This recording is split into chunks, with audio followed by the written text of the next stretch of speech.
Handa na ang mga otoridad sa pagsiguro ng ligtas na biyahe ngayong Semana Santa. Highway Patrol Unit Cordillera nagsagawa ng inspeksyon sa ilang transportation lines sa Baguio City. Yan ang tinutukan ni PIA-SLU intern John Eric Cortez. Bilang paghahanda sa inasahang pagdagsa ng mga biyahero sa Semana Santa, sinisiguro ng Regional Highway Patrol Unit ang road safety at kaligtasan ng mga pasahero. Ayon sa otoridad, mahalagang matiyak ang kaligtasan ng bawat sasakyan at pasaherong bumababa o umakyat sa lungsod.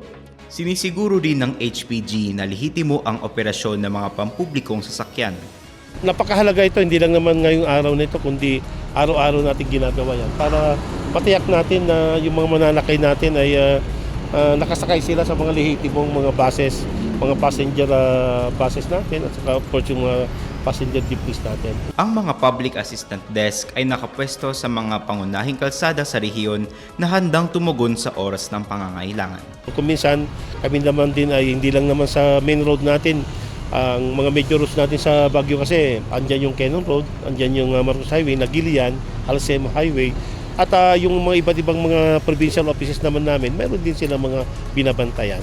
Kakaroon tayo ng mga pads natin dyan, yung mga public assistance desk natin, para sa ganon, kung mayroong mga concerns ng ating mga mananakay, ay agad-agad sila makapunta sa isang nakikita nila. Ayon naman sa ilang bus station, nakahanda na ang kanilang estasyon para sa posibleng pagdami ng mga pasahero sa Holy Week.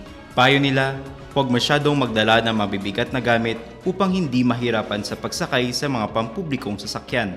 Sa ngayon kasi, kung may krisis, hindi natin alam kung gaano karami yung volume ng pasahero na aakyat at bababa ng Baguio. Pero sa mga ganong senaryo, naka-ready tayo. Kung kinakailangan magdagdag ng bus para sa pangangailangan ng mga pasahero, magpo-provide tayo. Panawagan naman natin sa mga pasahero na bibiyahe pakit ng Manila o bababa ng Metro Manila o kahit sa mga karatig probinsya, ang pinaka-the best namin maipapayo, maagang biyahe, huwag masyadong magdala ng marami para hindi mahirapan sumakay.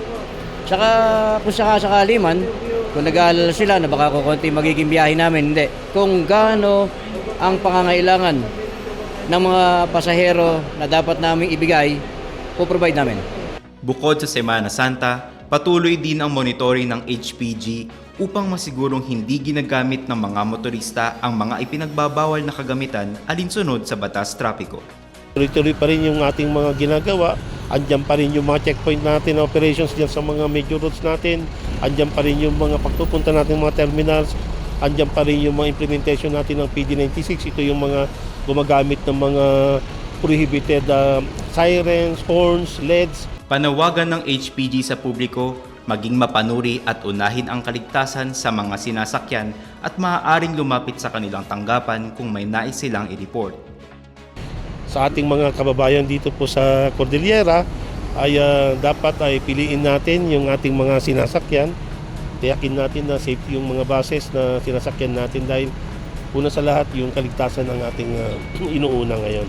At sa panig naman ng Highway Patrol Group ay umaasa po kami na yung kooperasyon at tulong para masiwatan natin yung mga gumagamit ng mga illegal na sasakyan. I-report po sa aming himpilan para hindi na po magamit itong mga illegal na sasakyan. Pinapayuhan ng publiko na patuloy na maging mapagmatsyag at siguraduhing ligtas ang mga sinasakyan. Bida ang handa. Mula rito sa Baguio City, ako si PIA-SLU intern John Eric Cortez para sa PIA News, Cordillera.